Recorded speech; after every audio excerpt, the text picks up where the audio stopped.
Pues mira, es la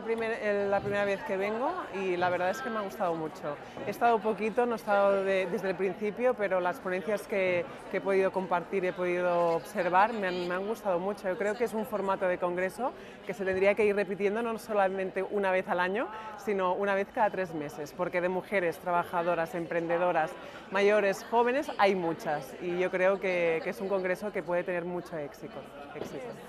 Nosotros somos colaboradores de medios de comunicación nacionales y catalanes en viaempresa.cat, que os invito también a que vayáis a conocerlo, que sobre todo es experiencias empresariales catalanas, y después el totsantcugat.cat, que es un medio local, como está hecho en el Sade Creàpolis Sant Cugat Women Congress, pues es el medio local con el que colaboramos y difundimos también la información, ¿no?, para llegar a más gente.